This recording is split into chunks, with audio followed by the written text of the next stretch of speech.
संभाल पाई। बिलक करके माता के नेत्रों से अश्रुधार बहने लगी और अपने लाल को हृदय में भर लिया और कहने लगी, मेरे लाल, मेरे लाल।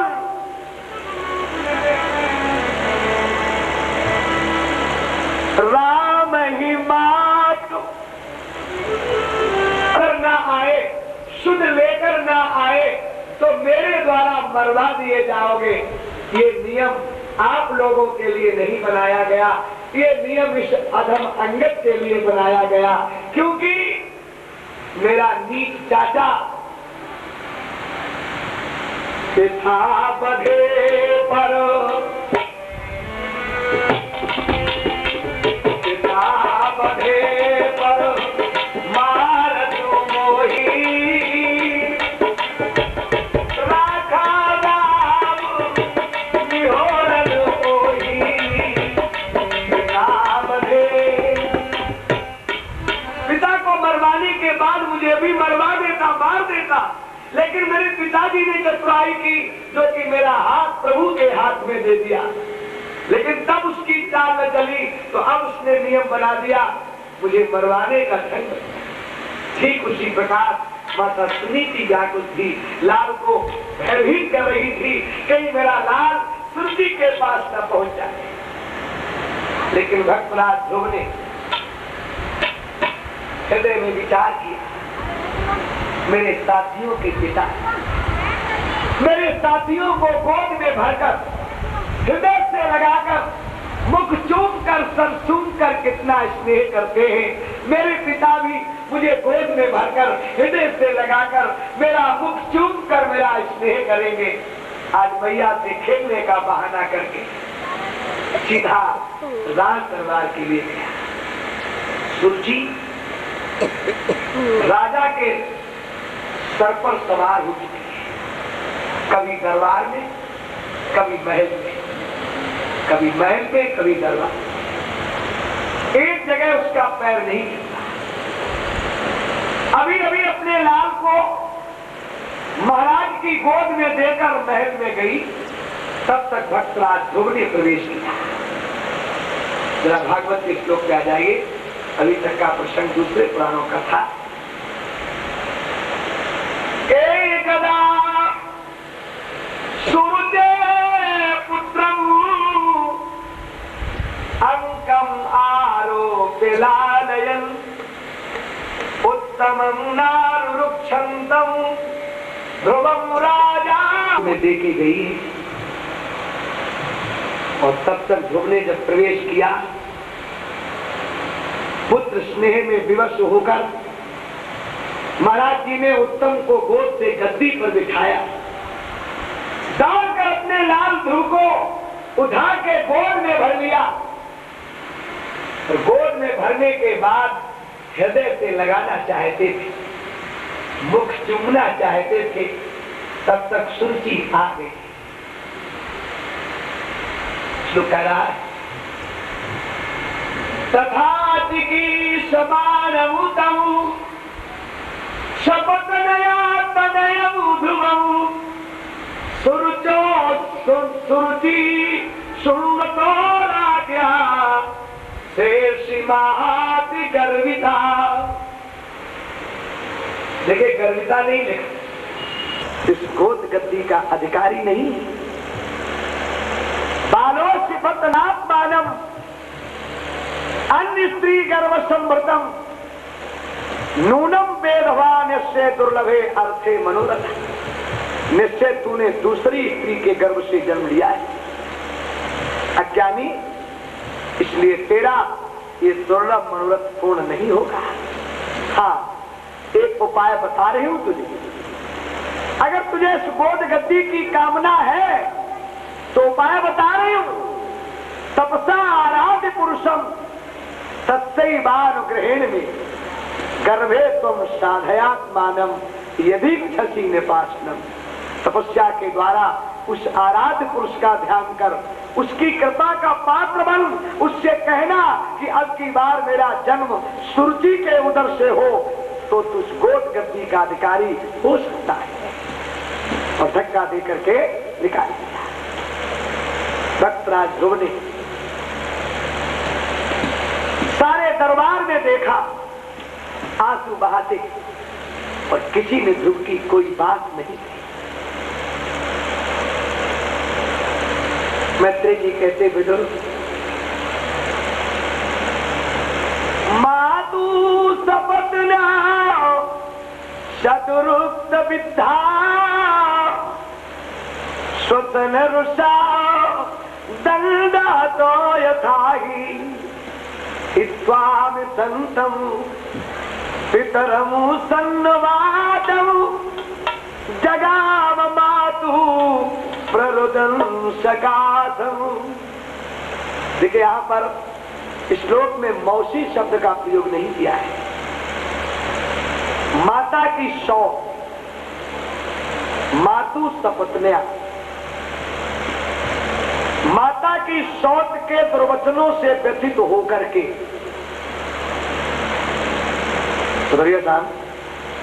मौसी और माता की शौत में अंतर होता है। कितना अंतर होता है? मौसी माँ की सगी बहन होती है और शौत दूसरी जगह से आए वो होती है। यही है ना? तो है ऐसा नहीं है। चाहे माँ की सगी बहन हो और चाहे दूसरी जगह से आई हो, दोनों ही सौते हैं और दोनों ही मौसी हैं, क्योंकि दूसरी जगह से आने वाली से भी मौसी ही कहा जाता है कि नहीं? देखो, मासी, चाहे माँ की सगी बहन से पिता का दूसरा विवाह हो गया हो या अन्यत्र से विवाह हुआ हो, जिसके अंदर माँ जैसी भावना है वो मौसी कहलाने की अधिकारिणी है, और जिसके अंदर पराये की भावना है वो शौत कहलाती है।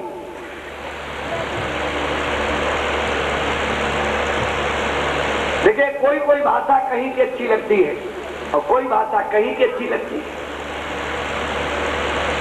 हमने देखा हमारे पश्चिम जिलों में मौसी नहीं कहते, क्या कहते हैं? मौसी। मौसी नहीं, मौसी।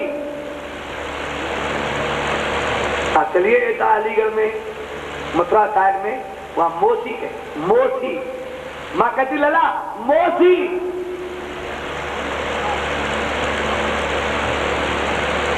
और आप ये कह दें कि माता की सगी बहन मौसी है, तो मैं आपको गद्दी पर बैठा सत्य बता रहा हूं। मेरे गांव में एक लड़के का विवाह उसकी सगी साली के साथ हो गया और पहली का एक लड़का है, और उस सगी मौसी ने उस लड़के को मारने के लिए जहर मंगवाया। क्या उसे आप मौसी कहेंगे?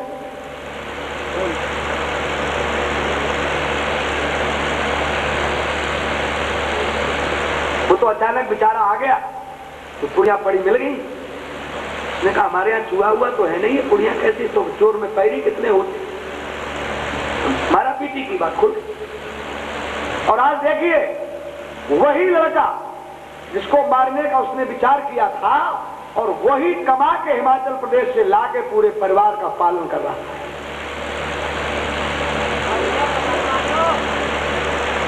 अभी 4 महीने पहले कुछ ठाकुर लोगों का कर्ज हो गया उसके ऊपर, उन्होंने कहा इसका मकान ले लो, खेती ले लो।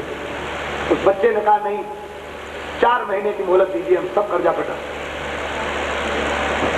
और 4 महीने की मोहलत मांगी और 3 महीने में सारा कर्जा पटा दिया, और उस बच्चे की शादी है। अब हम लोग उससे कह देते हैं, कहा बेटा ये तो मर गया था तो सबसे जिंदा कर लिया। इतना वो रह जाता कि हम कहने में चुकते नहीं, में कमी है थोड़ी, हमसे लोग नाराज हो जाते हैं। मैं सच कह देता हूं, और मुझे ये डर लगता नहीं कि ये पैसे वाले हैं, क्या है क्या नहीं। भाई मुझे परमात्मा कृपा जो चाहेंगे वो होगा, तुम कर क्या पाओगे?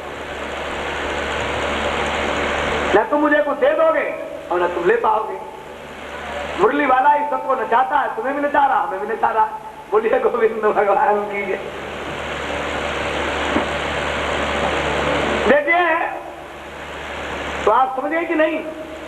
इसलिए पराये की भावना होने के कारण भगवान श्री सुखदेव जी ने मौसी न कह करके माता की सौत महापुराण में कहा है।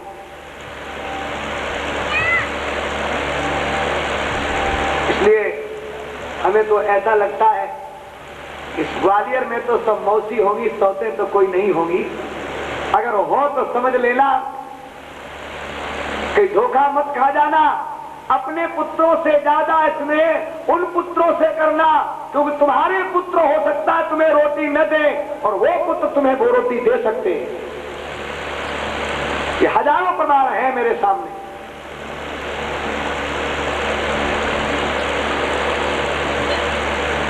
आज माता की सौत के दुर्वचनों से व्यतीत होकर दुखी मैया के पास चला, मां की गोद में गिर करके बिलक करके रोने लगा। मां ने हर तरह से पूछा, लेकिन अति दुख में ध्रुव जी के मुख से कोई शब्द नहीं निकल रहा है, क्योंकि अति दुख में वाणी बंद हो जाती है और अति सुख में भी वाणी बंद हो जाती है। इस श्लोक में आया है तमनि स्वसंतम इस पूरिता धरो सुनीति रुत संग उदूह बालम निशम तत्पौर मुखा नितांतम शापिप्यथे यदगदितम शपथन्या।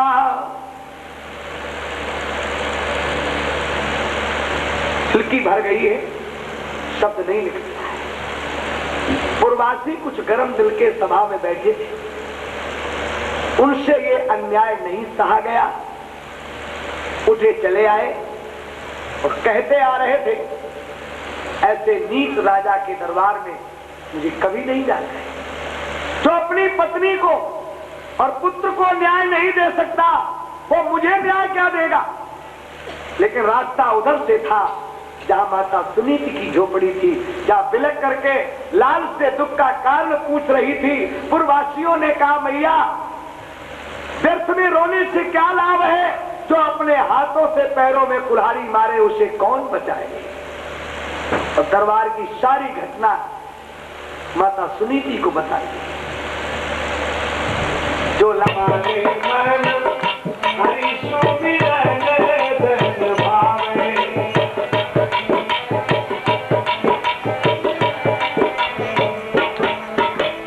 और जितनी दुनिया के धन है उनके सुरक्षा के लिए बकस चाहिए, ताला चाहिए, तिजोरी चाहिए, लॉकर चाहिए। और ये धन मन में बंद करो जब इसको कोई देख न पावे। मन में बंद तिलक लगाओ न लगाओ, कपड़े रंगो न रंगो, घर छोड़ो न छोड़ो, सारे गृहस्थी के कार्य करो, कोई भी कार्य करो और मन ही मन प्रभु का चिंतन करते रहिए। किसी की ताकत नहीं है जो कोई देख ले। और तिलक लगा के, वेश बना के, माला लेके जपो, किसी चोर की ताकत नहीं जो चुरा ले। क्या कह रहा है संत, मन में बंद करो जब इसको कोई देख न पावे। मन में बाहर खोल करो जब इसको कोई नहीं चुरावे। बाहर खोल हमारे मन हरि सुमिरन धन भावे।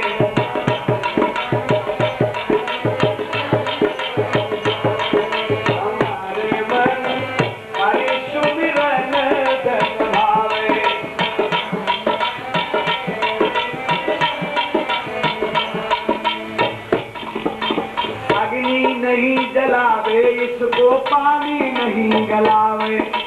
अग्नि नहीं,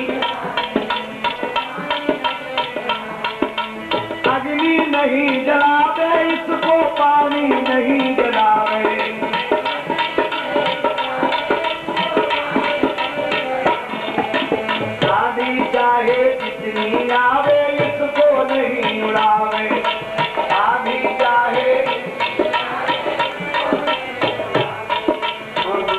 मन हरि सुमिरन धन भावे।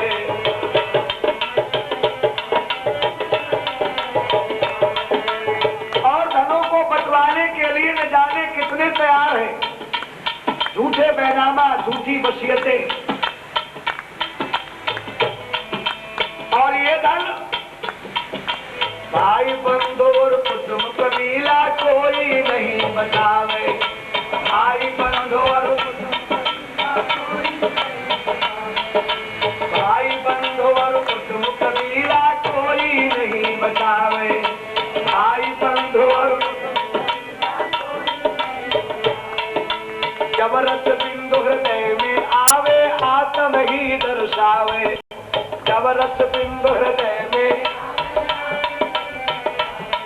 हमारे मन हरि सुमिरन धन भावे। हमारे मन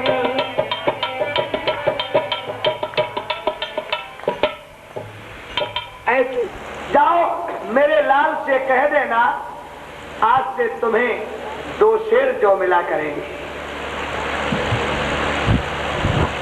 सेवक ने जाके जब कहा, ध्रुव ने मधुर शब्दों में कहा, प्यारे सेवक विचार करो, जिस प्रभु के नाम पर मैंने कदम बढ़ाया उसने तुरंत दूना कर दिया। उसके भवन पर जाने से ऐसी कौन सी वस्तु है जो मुझे प्राप्त नहीं होगी। चाहे पूरा साम्राज्य क्यों न दे दिया जाए, लेकिन जब तक प्रभु का दर्शन नहीं होगा तब तक ये कदम वापस नहीं होंगे। और तब तक आकाश मार्ग से देव ऋषि नारद जा रहे थे। नारद जी की दृष्टि बालक के ऊपर पड़ी। एकदम नारद जी के मुख से एक शब्द निकल पड़ा, अहो तेजा क्षत्रियाणाम मान भंग मरिष्यताम बालोप्ययमहदा धत्ते यत्समातुर सदवचा। देखो क्षत्रियों का तेज, बालक होते हुए भी इसने अपनी माता के सदवचनों को हृदय में धारण कर लिया। इसे अपने मान अपमान की कितनी चिंता है। और कूद पड़ी, पीठ से ध्रुव के मस्तक पर हाथ रखा, लाल जा घर जा। देखो तुम नादान बच्चे, न अधुना अपि अपमानम बा सम्मानम बापे पुत्र को लक्षयामा कुमारस्य तक्तस्य कीडनादिषु। तुम्हें अपने मान अपमान की चिंता नहीं करनी चाहिए। तुम्हारे जैसे बालक खेल में मान भी पाते हैं, अपमान भी पाते हैं। यदि वो इस प्रकार मान अपमान की चिंता करें तो उनका खेल ही न।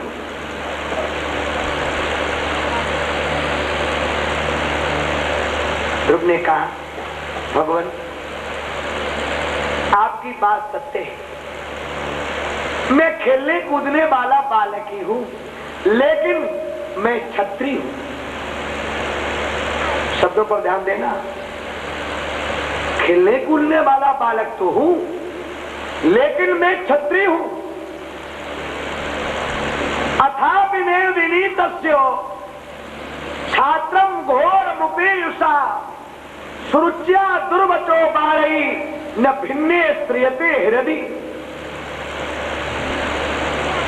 मैं क्षत्रिय हूं, सुरुचि के दुर्वचन रूपी बाण ने मेरे हृदय को फाड़ दिया है। जब तक प्रभु का दर्शन नहीं होगा तब तक ये फटा हुआ मेरा हृदय जुड़ेगा नहीं। नारद जी ने कहा, लाल क्या तुम्हें भगवान का दर्शन हो जाएगा? ये पागलपन त्याग दो। देखो लाल, मुनय पदवीम यस्य निसंगेन उर्जन्म भी ना विदुर मृगयंतोपि तीव्र योग समाधिना। बड़े बड़े मुनीन्द्र, योगींद्र, कवींद्र ध्यान, धारणा, समाधि, यम, नियम, प्राणायाम, प्रत्याहार के द्वारा जिस प्रभु को पाने में असमर्थ है, क्या तुम नादान 5 वर्ष के बालक उसे प्राप्त कर लोगे? ध्रुव जी ने कहा, पहले तो मुझे विश्वास नहीं था, लेकिन अब विश्वास हो गया। नारद जी बोले, आप? हाँ, आप मिल गए हो ना। क्या मतलब? नूनम भगवतो, नूनम माने निश्चय, नूनम भगवतो यो अंगजा परमेशिना विदुदन्नते वीणाम हितार्थम जगतो अर्कवत। निश्चय आप भगवान के परम अंग हैं, वीणा के द्वारा संसार में भ्रमण करते हैं, सूर्य की तरह संसार के कल्याण के लिए। जब आपका दर्शन हो गया तो भगवान का दर्शन अवश्य होगा, क्योंकि पहले मिलते हैं भगत और पीछे मिलते हैं भगवान। रामचरितमानस में भीष्म ने हनुमंतलाल जी से कहा, क्या मुझ अनाथ पर कभी प्रभु की कृपा होगी? हनुमंतलाल जी ने अपनी हीनता दर्शाते जब कहा, असमय अदम सखा सुन मोह पर रघुवीर। असके कप गदगद भयो भरे बिलोचन। और जो आंसू बहे हर भक्त का चिन्ह है, हर भक्ति का चिन्ह है। जिसके अंदर भगवान की भक्ति है, वो प्रभु के गुण गाने में, सुनने में, प्रभु का नाम लेने में अश्रुपात होने लगता है, कंठ रुक जाता है, शरीर पर रोमांच हो जाता है। जो हर भक्ति के लक्षण देखे, भक्तराज भीषण कहने लगे, अब आगे आप कुछ मत कहना, बस हनुमंतलाल मुझे विश्वास हो गया है। अब मोहि भरोस हनुमंता,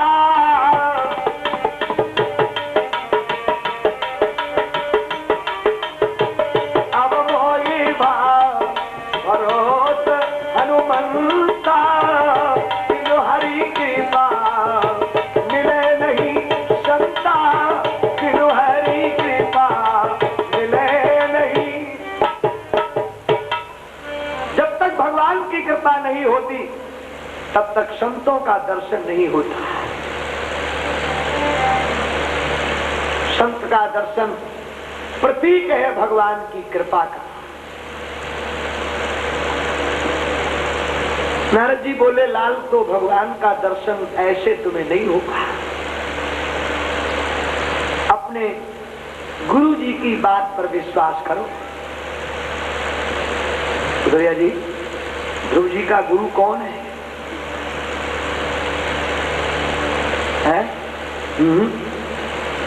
माता।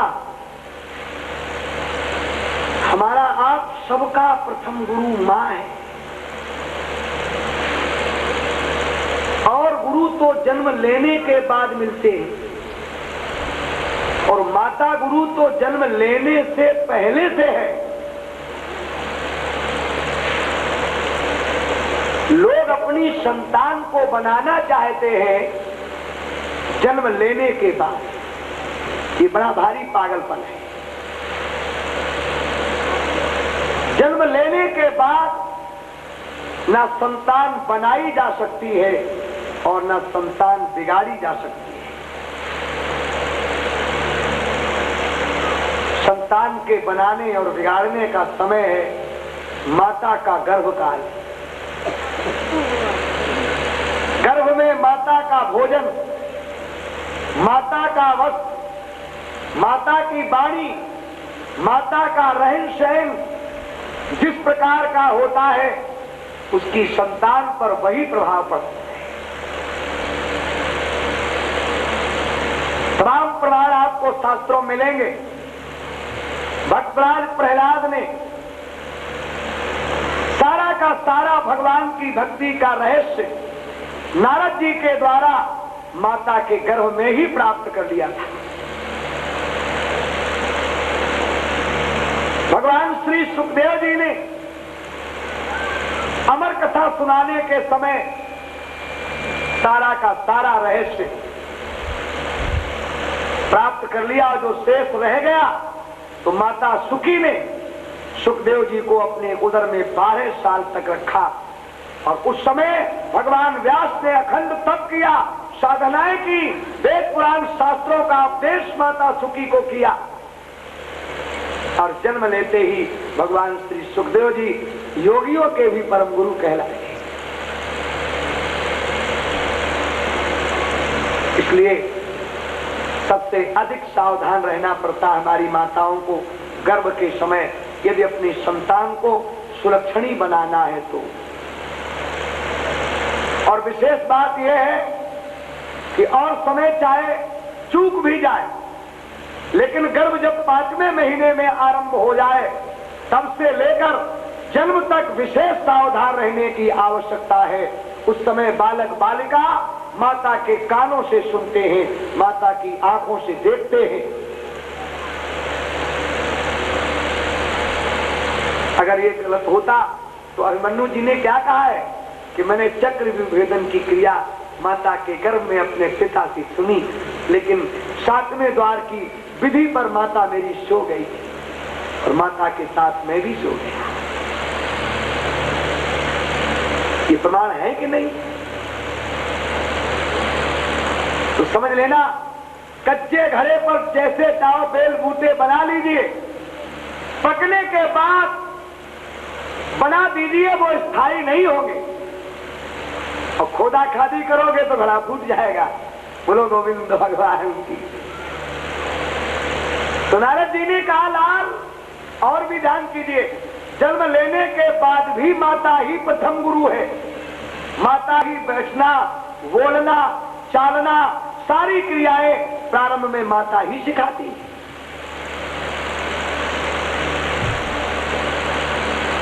नारद जी ने कहा, जनन्या विहिता पंथा, नवग्रह की पूजा होती, कम ज्यादा भी है। भागवत में 12 ग्रहों का वर्णन आया है। 9 ग्रह ये शरीर को सुखी दुखी करते हैं। 10वां ग्रह हमारी बुद्धि को पकड़ता है, जिसका नाम अहंकार है। 11वां ग्रह मन को पकड़ता है, जिसका नाम काम है, जिसमें 1000 हाथी का बल है। 11वां ग्रह। और 12वां ग्रह कृष्ण है, जो आत्मा को पकड़ता है।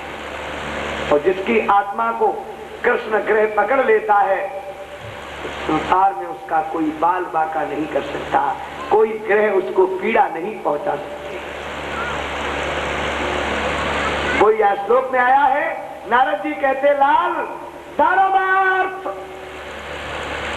काम मोक्षाख्यम यक्षे आत्मना एकमेव हरे तत्रो कारणम पाद सेवनम। धर्म अर्थ काम मोक्ष, आत्मा के सच्चे कल्याण के पथ को प्राप्त कराने के लिए एक ही है, ही माने निश्चय, हरे पाद सेवनम, भगवान के चरणों की सेवा। इसलिए लाल तत्तात गच्छ भद्रम से यमुनाया तटम शुचि पुण्यम मधुवनम यत्र सानिध्यम नित्यदा हरे। इसलिए लाल मधुवन में जाओ।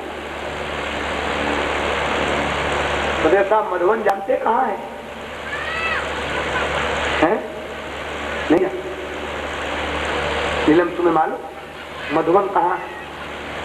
नहीं मालूम? बुआ जी आप मालूम?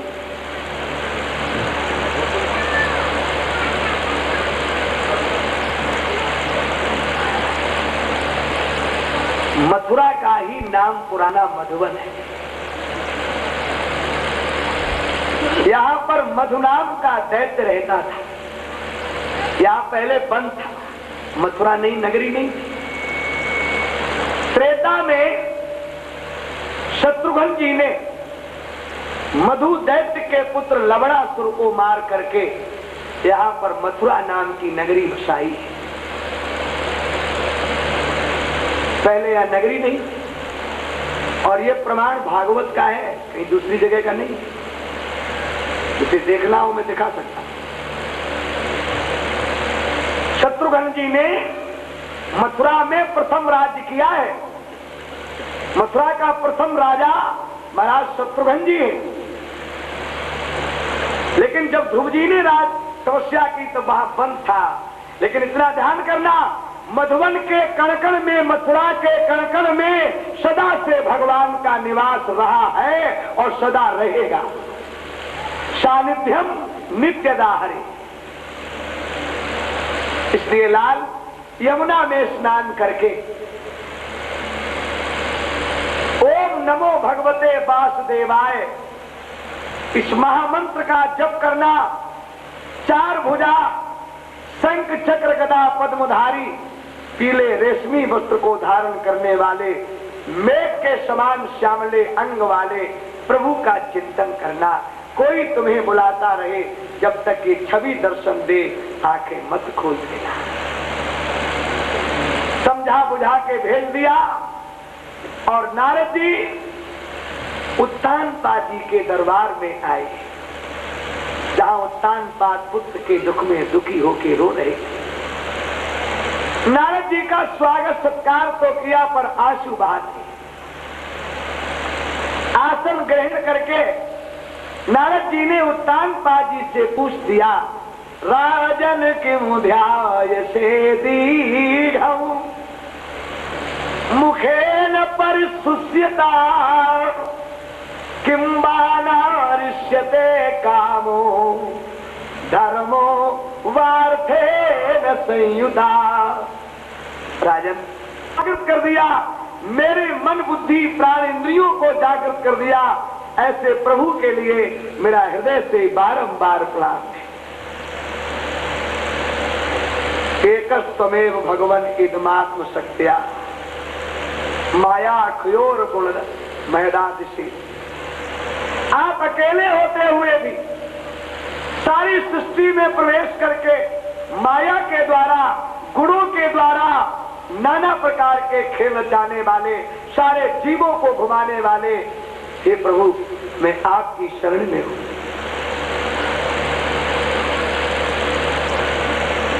आप प्रार्थना की। भगवान ने कहा, लाल तुम्हारे पिता तुम्हें राज्य देकर के जाएंगे।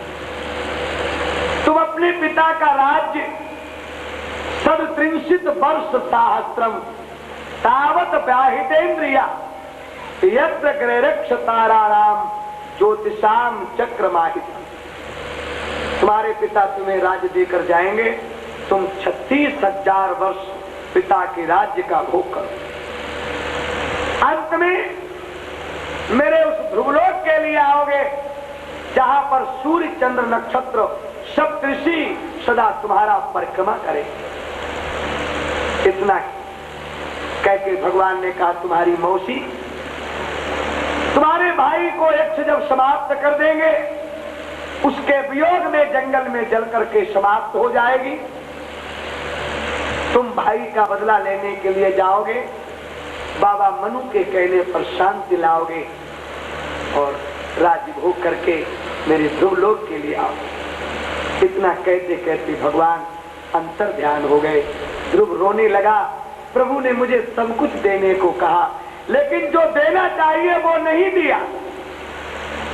नारद जी ने कहा था, कहीं देवताओं की कुचाल में तुम बहक मत जाना, लेकिन है देवताओं ने मेरी बुद्धि को इतना मलिन कर दिया, जो कि मैंने भगवान के निकट पहुंचाने वाली उनके चरणों की भक्ति को नहीं मान पाया। मद्र विदूषिता देवई नयाचे पादौ यदंतम भक्ति से हीन सब कुछ बेकार है। एक देवी जी ने एक दिन अपने देवता को खुश करने के लिए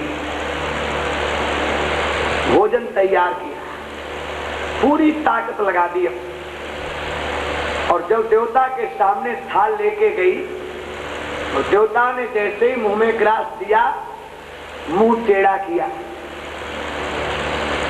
देवी बोली, मैं तो जानती तुम कभी खुश नहीं होगे। देवता ने कहा, पागल, ये बता तूने सब्जियों में नमक डाला? ये तो भूल ही गई, ध्यान ही नहीं रहा। देखो, ये दृष्टांत नहीं है, रामायण की चौपाई का अर्थ है।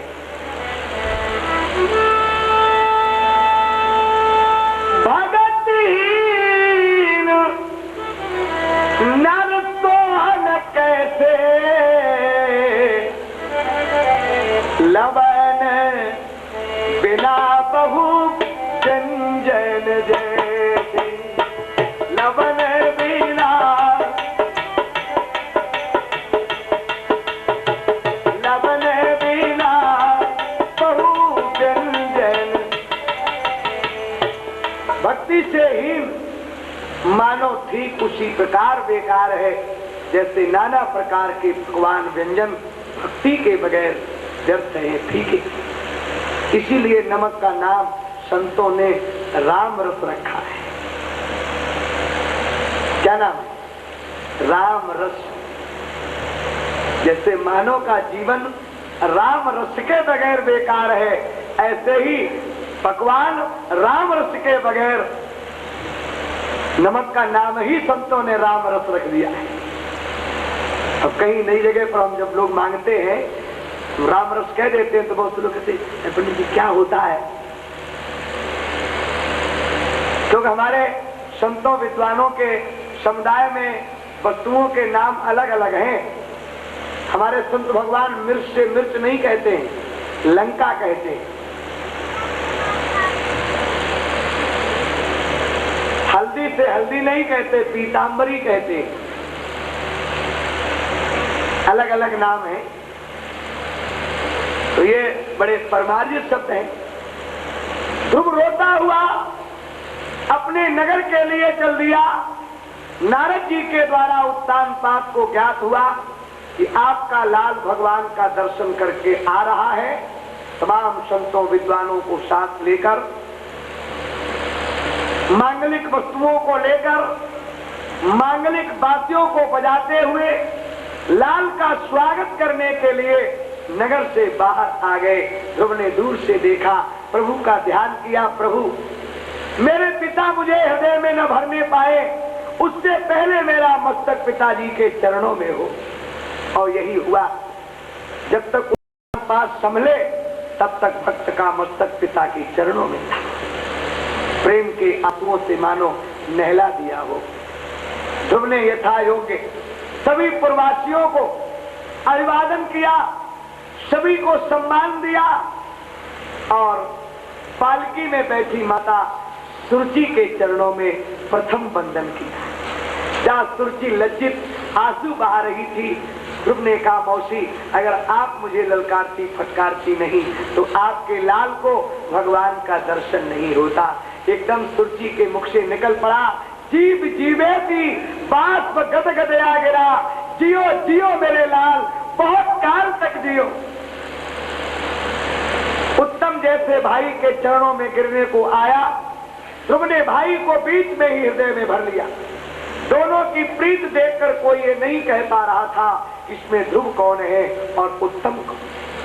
सबसे पीछे अपनी माता सुनीति के चरणों में मस्तक डाला। अब देखो, यहाँ पर बड़ी मार्मिक बात है। हम आप लोग यात्रा करने जाए और यात्रा करने के समय अगर कोई रो दे तो समझ लेना यात्रा बिगड़ गई। लेकिन ये माताएं बहनें बेटियां तो मानेगी नहीं, ये तो विदा कर गई तो रोती।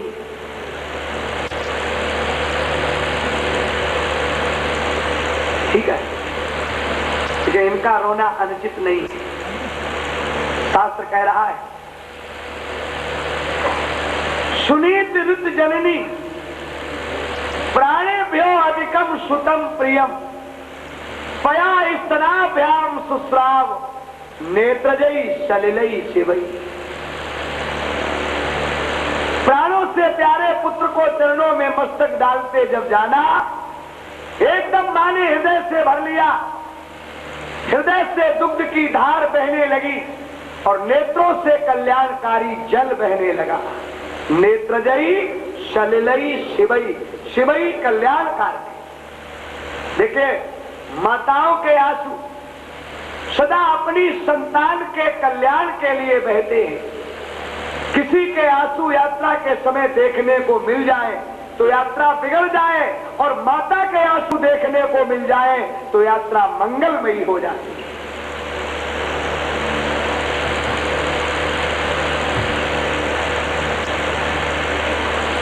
और बुआ के आंसू देखने को मिल जाए तो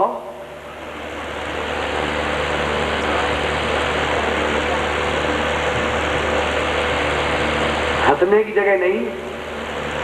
मैंने इसलिए कहा कि आप यात्रा कर रहे हैं, हो सकता उस वक्त माता नहीं है और आपकी बुआ जी के यहाँ आप हैं और बुआ जी आपको रोक के भेज रही हैं।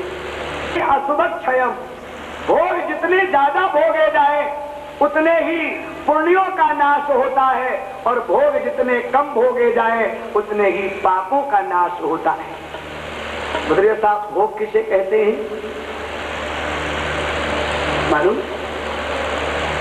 नीलम नहीं मालूम? अच्छा मकान, अच्छे वाहन, अच्छे वस्त्र, अच्छे आभूषण, अच्छा भोजन, मतलब शरीर सुख की जितनी भी सामग्रियां हैं उन सब का नाम भोग है। इन भोगों की सामग्रियों को हम आप जितना ज्यादा इकट्ठा करना चाहते हैं उतना ही हमारे द्वारा पाप होता है।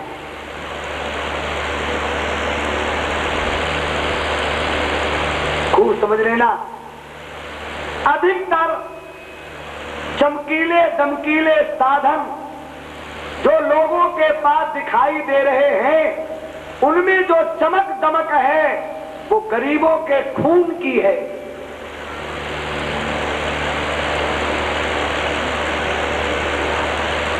मेहनत, ईमानदारी की कमाई से उल्टा सीधा वस्त्र भोजन प्राप्त हो सकता है,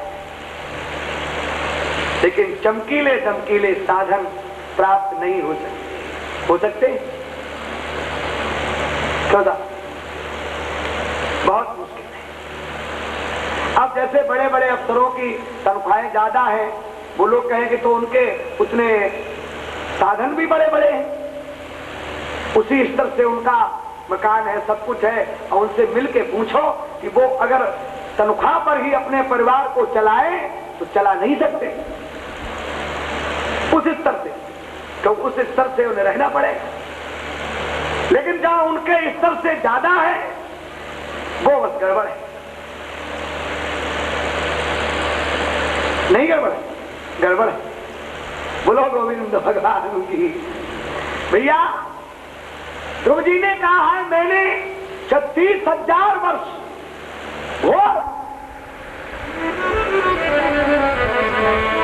गौर कर लेना, और विशेष करके वो लोग गौर करें जिनकी अहंकार में खोपड़ी पर आंखें हो गई हैं।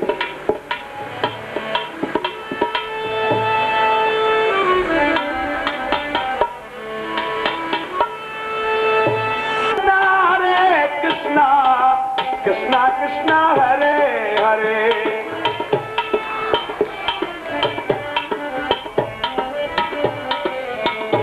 हरे रामा रामा रामा हरे हरे।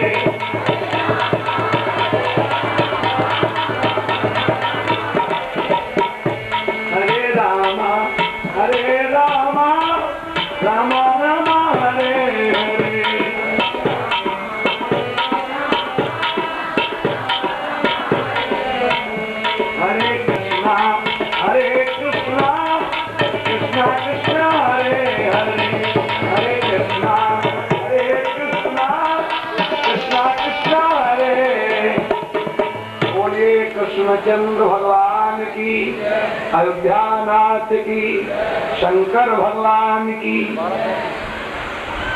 12:35 हो गया है। इतना समय हमने आपका ज्यादा ले लिया है।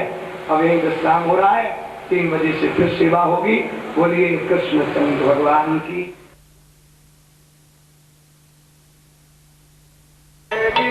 नदिया अगम बात है, गहरी नदिया सम महत जाती धार, तेरा मेरा पार करो प्रभु सम महत जाती धार। अब काहे तू भूले भगवान, तेरा मेरा पार करो। अब काहे तू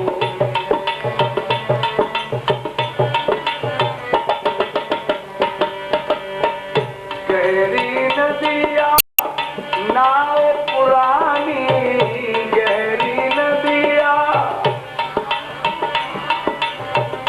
गहरी नदिया नाव पुरानी, गहरी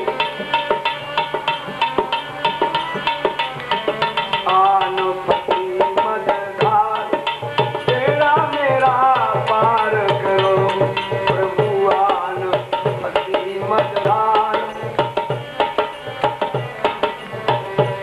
अब काहे तू भूले भगवान, तेरा मेरा पार करो। अब काहे तू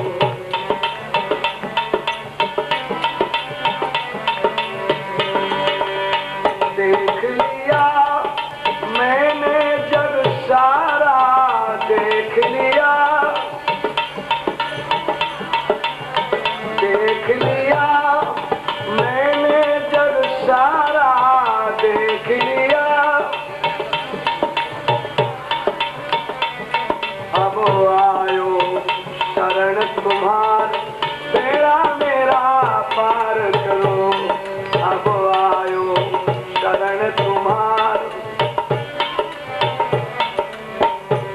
अब आयो शरण तुम्हार, तेरा मेरा पार करो प्रभु आयो।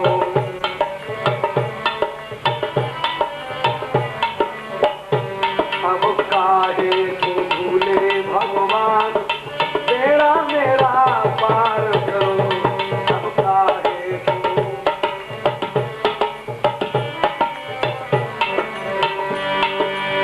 नाथ आप है अधम उदाहरण, नाथ आप है,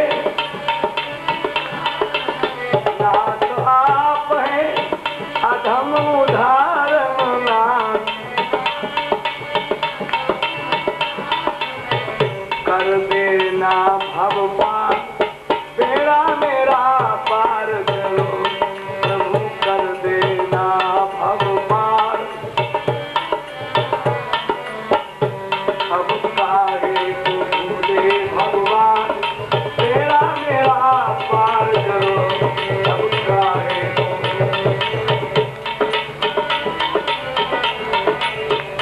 बोलिए कृष्णचंद्र भगवान की, सदगुरुदेव भगवान की।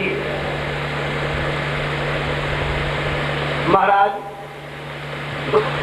उनके पुत्र उत्कल ने राज्य शासन को संभाला, लेकिन थोड़े ही काल में उत्कल की बुद्धि में एक बात आई। अंधे बन गए, बहरे बन गए, गूंगे बन गए, है नहीं बन गए। कि उस दुनिया में जितने ही हम आप बुद्धिमान बनोगे उतनी दुनिया हमें परेशान करेगी। घरों में चाहे लड़का हो, लड़की हो, बहू हो, कोई भी हो, और जो सबका काम ढंग से कर दे और सबकी बात मान के और सबका ही काम कर दे, बाई पर काम ज्यादा पड़ता है। बोलो, उसी पर काम ज्यादा दिया जाता है। और जो काम करेगा उससे ही काम बिगड़ेगा, और जब बिगड़ेगा तो डांट भी उसी पड़ेगी, और जो करेगा नहीं ना बिगड़ेगा तो डांट पड़ेगी। और बल्कि हम लोग कथा कहने जाते हैं तो यजमान लोग कहते हैं पंडित जी आपको कोई काम कहना हो तो इस बालक से कहना, इससे मत कहना, ये मक्कार है इससे मत कहना। पहले लोग कहते, इसलिए समझदारी ज्यादा आना भी गड़बड़ है। इस दुनिया से बचना चाहो तो पागल बन जाओ, गूंगे बन जाओ, बहरे बन जाओ, बनावटी दिखावटी, वैसे नहीं बचे रहो। तो उत्कल पागल नहीं है, अंधे नहीं, गूंगे नहीं, बहरे नहीं है। तन मति करती ऐसी मति कर ली। भाइयों ने, प्रजावासियों ने, मंत्रियों ने तमाम उपचार करवाए, लेकिन बने हुए पागल की क्या दवा है? बने हुए अंधे की क्या दवा है? दृष्ट्वा जडम उन्मत्तम कुल वृद्धा समंत्रिणा वत्सरम भूपतिम चक्रु यवीयांशम भ्रमे सुतम। पहरा गूंगा अंधा जान करके मंत्रियों और कुल वृद्धों ने भ्रमी के बड़े पुत्र वत्सर को राजा बना दिया, और जो वत्सर राजा बना उत्कल पिता की तरह बन के लिए भजन करने के लिए प्रस्थान करे। लेकिन जब तक वत्सर राजा नहीं बना तब तक उत्कल नगर छोड़ के कहीं नहीं गए। क्यों नहीं गए? विचार करना। भगवान राघवेंद्र सरकार बन के लिए जा रहे हैं, माता जानकी भी साथ हो ली।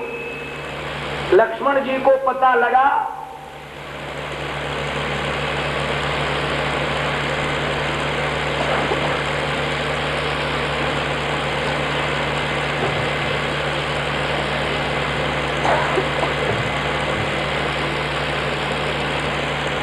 और अंदर को बढ़ा दो बेटा, हमारा पेंट में छोट गोविंद भगवान की।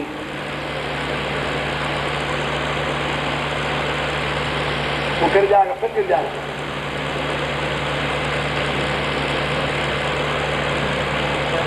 लक्ष्मण जी जब भगवान के पास आए और पैर के अंगूठे से भूमि क्रोदने लगे, भगवान लक्ष्मण के भाव को समझ गए और बहुत समझाया, और समझाते समझाते भगवान ने कहा लक्ष्मण भैया बचपन से सदा तुम मेरे साथ रहे हो, कभी तुम हमसे अलग नहीं हुए। मेरा हृदय तो यही चाहता है कि हम तुमसे कभी अलग न हो और तुम हमसे कभी अलग न हो, लेकिन आज एक समस्या है मेरे सामने। देखो रामायण में आया, पारे ते निज हितपति जानी लक्ष्मण राम चरण रति माही। पर आज एक समस्या है, वो समस्या ये है भैया,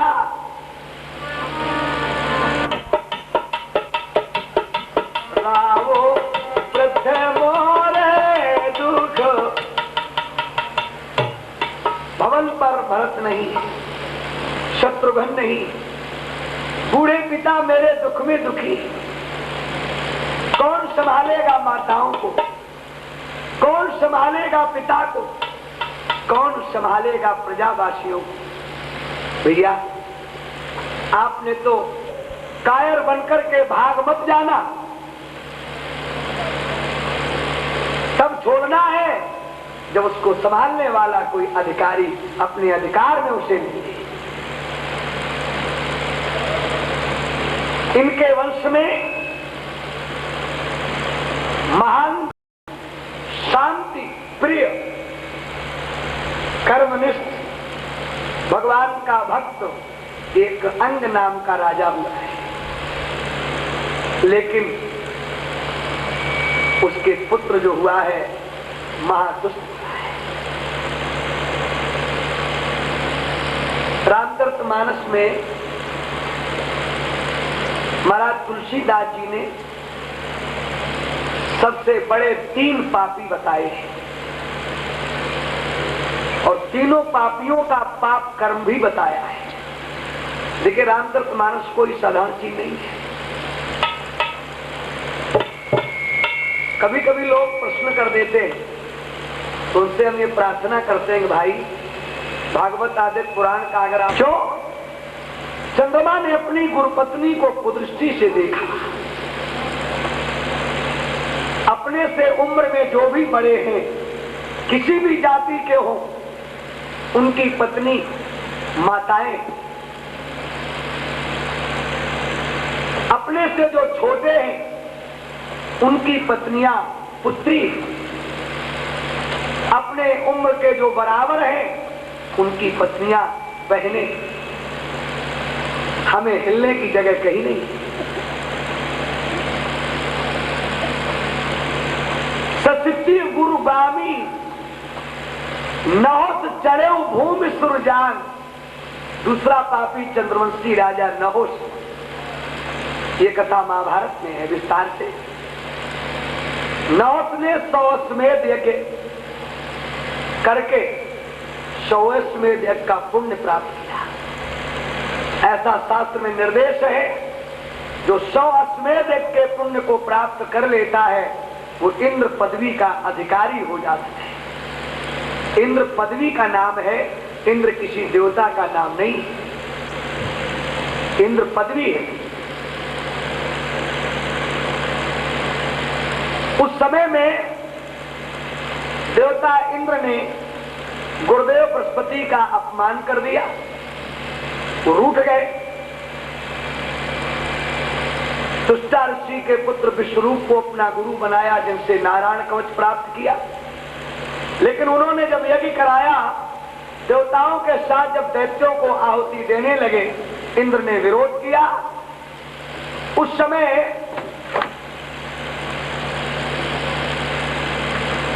इंद्र ने विश्वरूप के तीनों शरों को काट डाला। ब्रह्महत्या पीछे पड़ गई। उसको नारायण ने 4 जगह पर बांटा। उसके बाद तुष्टा ऋषि ने यह किया, जिससे वृत्तासुर नाम का दानव प्रकट हुआ, जो बड़ी मुश्किल से दधीच की हड्डियों से बनाए वज्र के द्वारा उसका विनाश किया। ब्रह्महत्या फिर पीछे पड़ गई। इंद्र मानसरोवर में जाकर कमल तंत्र को पकड़ करके छुप गए और उस अवसर पर नहुस ने इंद्रासन को खाली देख करके इंद्रासन पर अपना अधिकार कर लिया। देखो, पुरानी कहावत है, जब जब 2 की भई लड़ाई, सदा तीसरे की बने आई। हमारी आपकी 2 की जो लड़ाई हो रही है घर में कहीं भी, हम दोनों तो एक हो जाए, हो सकते हैं, लेकिन वो तीसरे जब हमें होने दे तब ना। और तीसरा जो हमारा भी मित्र है और आपका भी मित्र बन रहा है, और ना मित्र हमारा है और ना आपका है, ना मित्र मेरा है और ना आपका है। वो दोनों को अलग करने के लिए मीठी मीठी बातें कर रहा है और दोनों के द्वारा सम्मान पा रहा है।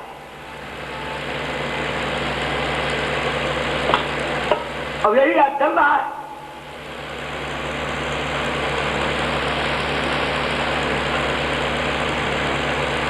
नहुस जब राजा बन गया, देवताओं को बड़ा कष्ट।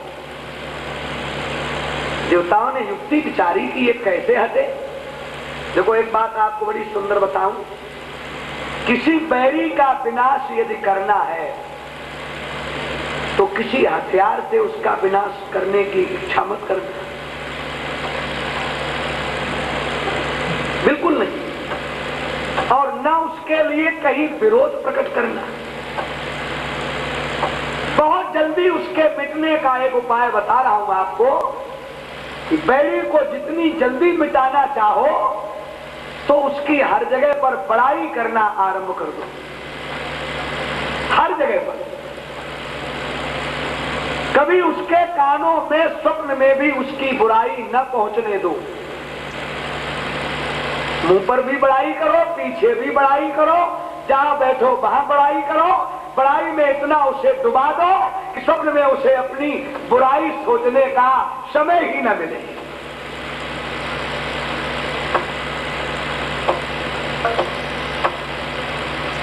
अहंकार में डूब जाएगा, विनाश हो जाएगा। और विशेष जल्दी करना चाहो तो एक उसमें और थोड़ा सा यंत्र जोड़ देना, बड़ाई में डुबा देना, और बड़ाई में डुबाते